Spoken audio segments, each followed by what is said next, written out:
Okay, so are you ready to, like, really dive deep into something kind of weird? I think so, yeah.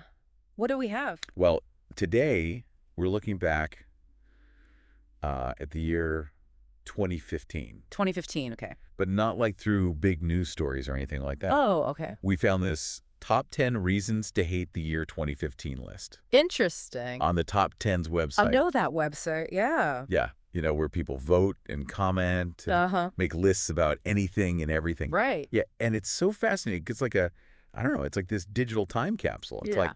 what did people actually care about back then? Right, right. Some of the entries are, I don't know, they're like surprisingly insightful. Yeah? Some are hilarious, and some even like contradict each other. Yeah, I bet. It's always interesting to see what makes those lists. Totally. You never know what you're going to get. Exactly. Yeah. Yeah, so we've got like, serious global events, Oh, okay. like the Paris bombing and the rise of ISIS. Right, big stuff. And then right alongside that, Yeah. people are complaining about About what?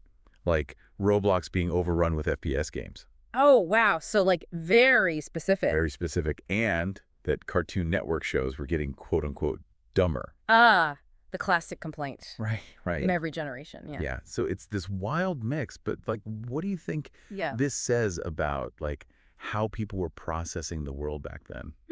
I think it shows, what happens when personal opinions and anxiety, even global anxieties, kind of like get all mixed together, Yeah. like online. Yeah. It's this unfiltered snapshot of how people were like really experiencing 2015, Yeah, that makes sense. both the big picture stuff and then the everyday annoyances. Totally. So let's like unpack some of these entries a little Okay, bit. let's do it. One that really got me was there was this outpouring of grief over the death of Satoru Iwata, Oh, wow. the president of Nintendo. Yeah, big figure in gaming. Huge. Yeah, And that's right there next to complaints about about.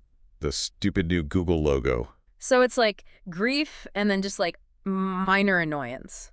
Exactly.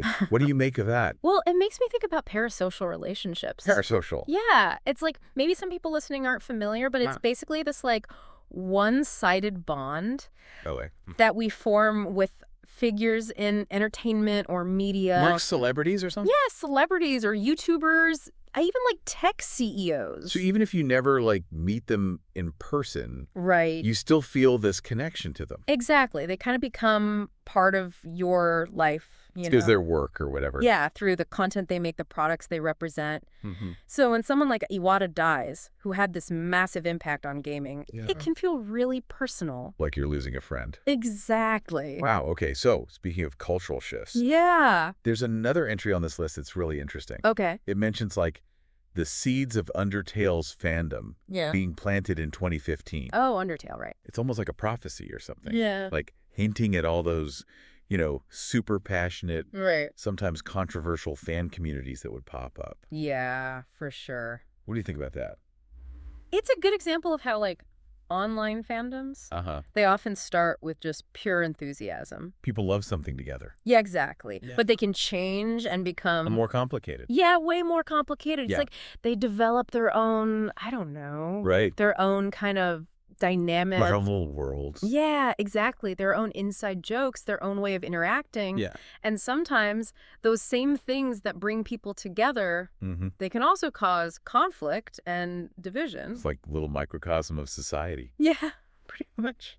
So we've talked about like the fun stuff, but this list also has some really serious topics on it. Okay. Like the Paris bombing, the rise of ISIS, Right. even Donald Trump's early presidential campaign. So like heavy stuff mixed in with, Yeah. Mixed in with complaints about like bad music. huh. I I wonder know that says something. about the internet Yeah, like, is it a disconnect? or is it just how people, Process things. process difficult things? It's probably a bit of both. Yeah. I think online spaces, sometimes they can create a bubble A bubble. Yeah. where, what's trending or whatever, Yeah. it can seem more important than these global events. Yeah. But also, people cope in different ways. Right. Humor and distraction and focusing on the personal. Right. These can all be ways of dealing with really hard stuff. Yeah, that's true. And, all those things we talked about, Mhm. they went on to shape, like, the whole Our world. political landscape, yeah. Yeah, for years to come. It just shows that Yeah. seemingly small things Could be connected to... bigger trends. Exactly. Yeah. There are also some entries that just complain about, like, bad music and, Right. and shows getting dumber. Oh, And it's like, every generation feels that. oh, 100%, doesn't it? Yeah. I bet the people making this list in 2015 Oh, yeah. would have a lot to say about what we're listening to and watching now. For sure. Yeah. So, like, what does this all tell us Mm-hmm. about 2015, about people, about maybe even ourselves now? Well, I think it's clear that this list, this top 10 reasons to hate the year 2015, Yeah. it's a perfect time capsule Mm-hmm. of all the things people were feeling back then. The anxieties, the joys. Yeah, the pop culture obsessions, it's Yeah. all right there. So it kind of makes you wonder if we were to make The list. a top 10 reasons to hate your 2025 list today, what would be on it? That's a great question. Yeah. What would be our top complaints? What does that say about us now? What are we worried about? Exactly. Yeah. Maybe everyone listening should actually try to make that list. Yeah, that's a great idea. What would they come up with? Yeah, it might surprise you. Yeah, it could reveal something interesting about yourself and the world we live in. Awesome. Thanks for joining me on this deep dive. Yeah, this was a good one. I always love looking back. Me too. It's fascinating. See Yeah. you next time. See you.